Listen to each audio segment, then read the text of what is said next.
Israeli Prime Minister Benjamin Netanyahu has built, I would say, the last 3-4 years of his career on the basis that Hamas was an asset. I'm now quoting his finance minister, Bezalel Smotrich, who said it outright. Hamas is an asset, this terror group that massacred Israelis. And why would they say that? Because they saw Hamas as a counterbalance to the Palestinian Authority, for for Netanyahu, for internal political reasons, it was very convenient to present them as equal terrorists to Hamas.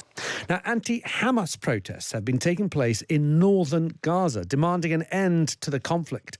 Hundreds of Palestinians joined the rare demonstration against the terrorist group, where chants of Hamas out could be heard.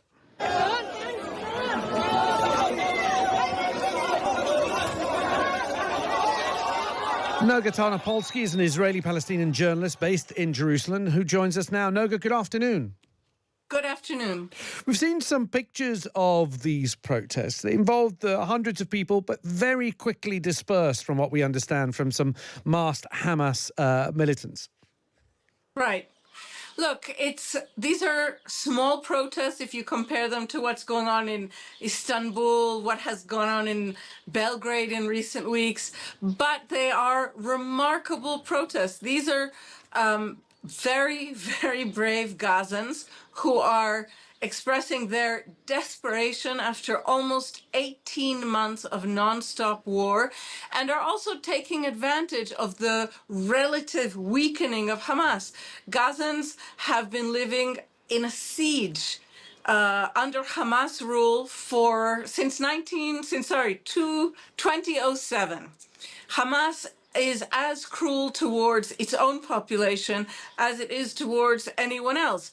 And they are known for hanging people, accused of homosexuality, or those accused of collaborating with Israel, throwing people from the roofs. It's important to remember that Hamas took over power in Gaza in an extremely violent coup d'etat against other Palestinians, against the Palestinian Authority. So anyone demonstrating, even a few hundred people, is showing incredible bravery.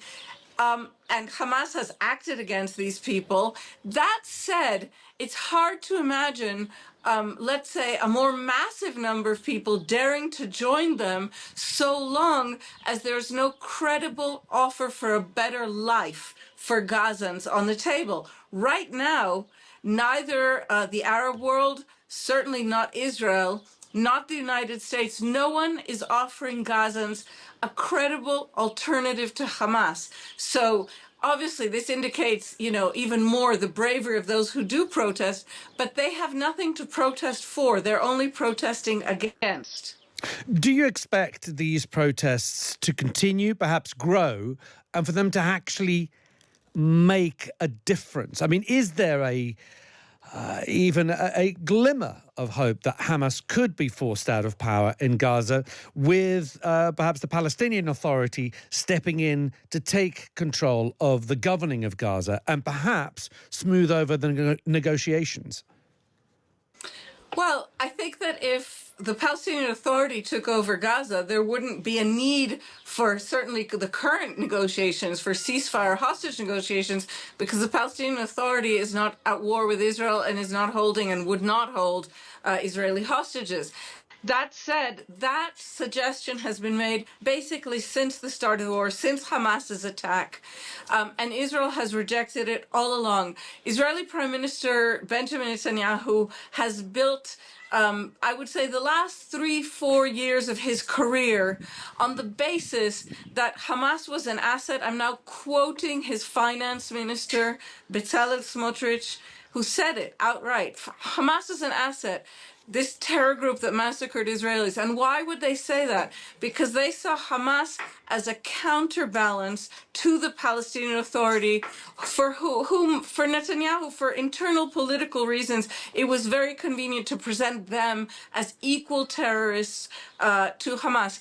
The Palestinian Authority have never been terrorists or anything equivalent to Hamas. And now Netanyahu is in a bind. He has to keep telling his base and Israelis beyond his base that the Palestinian Authority is not a legitimate partner, as not a legitimate ruler for Gaza.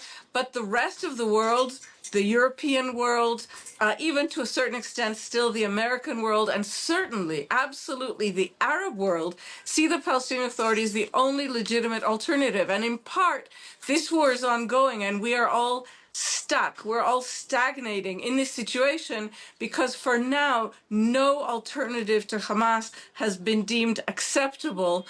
And instead, we've spent weeks discussing bizarre fantasies like Donald Trump's proposal to turn Gaza into a Middle Eastern Riviera. Noga, thank you for joining us. Thank you for giving us your time as over. Noga Tarnopolsky, an Israeli-Palestinian journalist based in Jerusalem. The Bible says that the people of Israel shall rise like lions, and boy did we rise. Today, the roar of the Lion of Judah is heard loudly throughout the Middle East. Israel has never been stronger, and the Iran terror axis has never been weaker. But as we discussed, Mr. President, to secure our future and bring peace to our region, we have to finish the job. In Gaza, Israel has three goals: destroy Hamas's military and governing capabilities, secure the release of all of our hostages, and ensure that Gaza never again poses a threat to Israel. I believe, Mr. President, that your willingness to puncture conventional thinking that has failed time and time and time again, your willingness to think outside the box with fresh ideas will help us achieve all these goals. And I've seen you do this many times. You cut to the chase. You see things others refuse to see. You say things others refuse to say.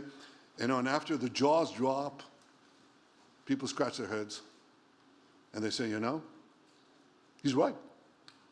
States taking over a sovereign territory. What authority would allow you to do that? Are you talking about a permanent occupation there, redevelopment? And Mr. Prime Minister, do you see this idea as a way to expand the boundaries of Israel and to have a longer peace, even though the Israeli people know how important that land is to you and your citizens, just as the space is inherited by the Palestinians as well?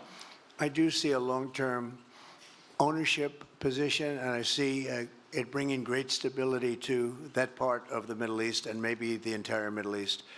And everybody I've spoken to, this was not a decision made lightly. Everybody I've spoken to loves the idea of the United States owning that piece of land, developing and creating thousands of jobs with something that will be magnificent in a really magnificent area that nobody would know. Nobody can look because all they see is death and destruction and rubble and demolished buildings falling all over. It's just a terrible sight. I've studied it. I've studied this very closely over a lot of months, and I've seen it from every different angle. And it's a very, very dangerous place to be, and it's only going to get worse.